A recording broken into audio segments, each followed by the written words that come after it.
Loneliness is the distressing feeling, but I remember a friend telling me with tears in her eyes. She says, I know I'm not alone, but I feel alone.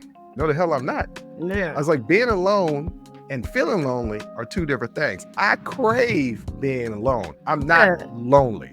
No, you need interaction to stimulate your brain and stimulate your mind. You need to have, deep conversations with people. Lower academic achievement and worse performance at work also are linked to loneliness and isolation. Mhm. So some of those kids that are struggling in school, they're not dumb.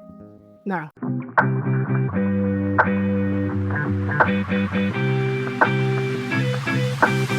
The U.S. Surgeon General and the World Health Organization have declared loneliness and social isolation a public health epidemic affecting people of all ages and backgrounds. Loneliness is the distressing feeling from perceived isolation or unmet social needs, distant from simply being alone. So, what does that mean, ladies and gentlemen? And how did this become an epidemic? Well, nearly 1 in 2 adults in the U.S., 1 in 2, so 50%. Have reported experienced loneliness, making it as widespread as smoking, diabetes, and or anxiety. Yeah. I didn't know if you got lost or No, I just wanted, it was a very dramatic pause. Yeah, it was a dramatic pause. It was a Okay. dramatic pause. In 2024, about 2 in 5 Americans said they deal with loneliness sometimes, usually, or all the time. Hold on. So 40% of the population said they deal with it sometimes, or usually, or all the time. Yes. 30% of adults feel loneliness at least once a week. 10% say they are lonely every day. Young adults 18 to 34 are especially affected, with 34% reporting loneliness every day or several times a week. That's now, crazy. when I read out those statistics and I give you those statistics, can you see why organizations like the World Health Organization and the U.S. Surgeon General is saying, no, this is an epidemic? Yeah, because I mean, feelings it's different from being alone. Loneliness, is like, I don't want to say it's like a mental health condition, but it definitely affects your mental health. And what's that going to do? That's a chain reaction to affecting your physical health as well. We're going to get into that. But I remember a friend telling me with tears in her eyes. She says, I know I'm not alone, but I feel alone. Yeah. And I was like, well, if you opened up and talked to people a little bit more, then it probably wouldn't feel alone. If you wasn't so closed off that you probably wouldn't feel alone. It sounds like to me that you need to take some therapy, talk to a therapist about your situation. Yeah. But yeah, loneliness is not the same as being alone. I had to tell people, there are people sometimes, because, the last couple of years has been a little different, but for the most part, over the last, 7, 8 years, basically ever since y'all moved down to Atlanta, I've spent Christmas and Thanksgiving by myself. I like it that way. My parents are not together anymore. I'm not going to split between them. It's a hassle. So I see them beforehand and leave the day to myself. It's typically a day that I plan out on Thanksgiving or Christmas. I drink a bottle of Crown Royal or bourbon. He didn't mean the whole bottle, y'all. Sometimes, one time I did drink the whole Damn bottle. it. I drank I'm really from 12. trying to make the sound. But that was the goal, though. No, it was a goal. I drank from 12 in the afternoon to 2 o'clock in the morning. Yeah. And actually, if you think about it, there's only so many shots that are in the bottle. And when you're mixing it with a mixer, it's somebody who's 6'4", 250 pounds can easily do that and feel fine, especially if they're eating heavy food like Thanksgiving or Christmas food. Stop giving me that look. Okay. I just wanted to do it anyway. Okay. So I remember telling people, and they're like, "Oh, that's so sad that you're going to be feeling lonely." I was like, "No, the hell I'm not." Yeah. I was like, being alone and feeling lonely are two different things. I crave being alone. I'm not lonely. So loneliness is a feeling of disconnection. Right. Right? being alone is just I'm physically by myself. Yeah. A lot of times people choose to be physically by themselves.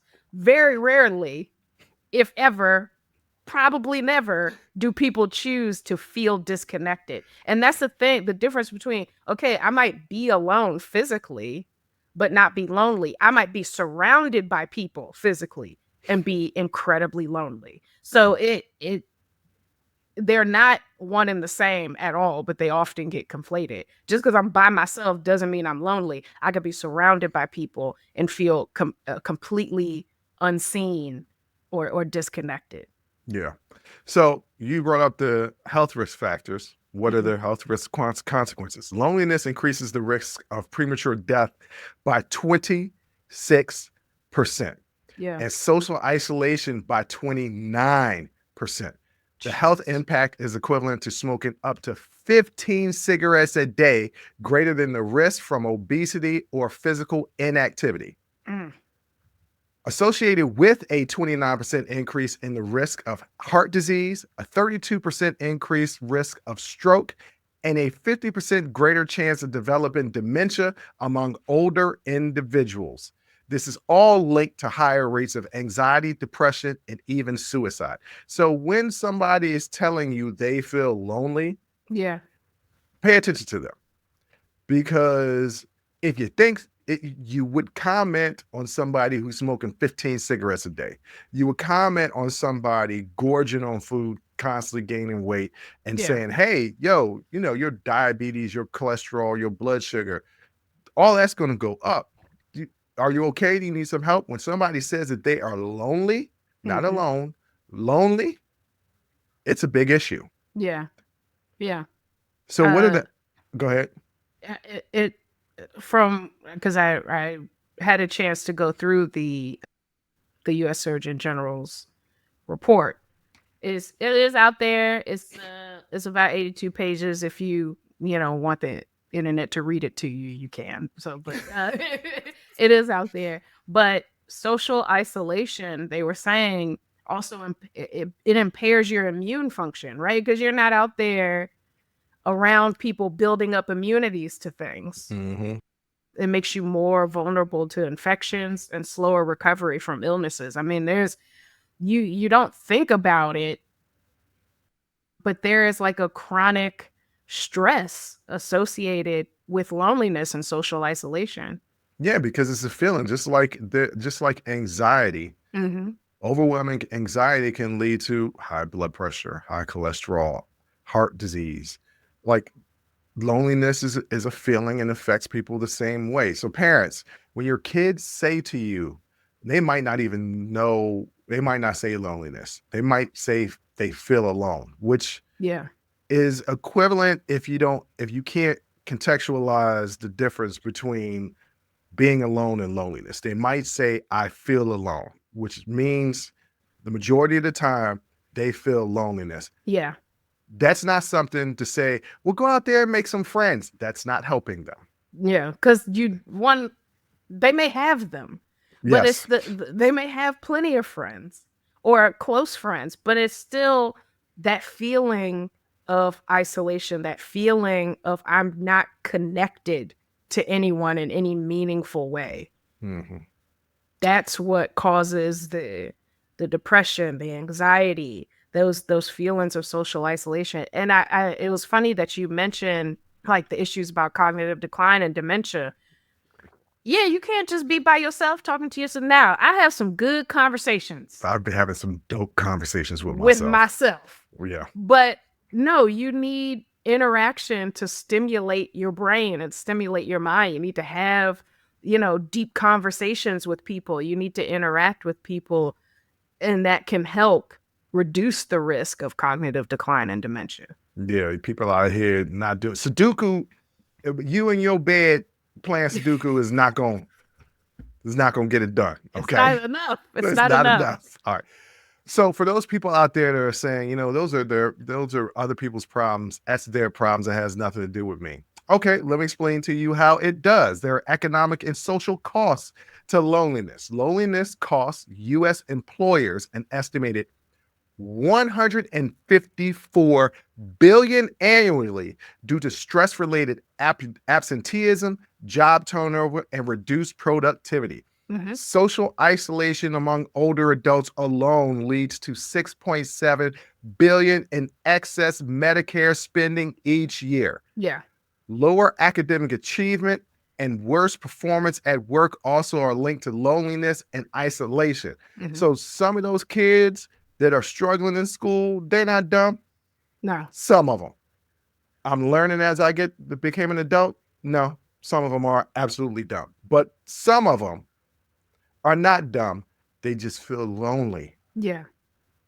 They feel alone. And when you get to a point where you feel so disconnected from the world around you, you start to lose the importance of work, school, relationships, social networks, things like that. You lose that feeling of like, these things are important. I need to focus on these things, because the depression is so severe. The stress is so severe.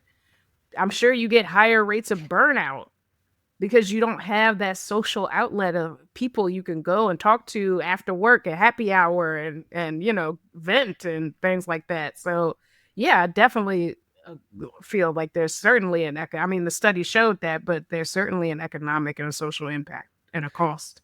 Yeah. So people out there thinking this doesn't pertain to me at all. Yeah, it does, because it costs. Join the conversation and follow the Unsolicited Perspectives podcast on Apple, Spotify, or wherever you get your audio podcasts.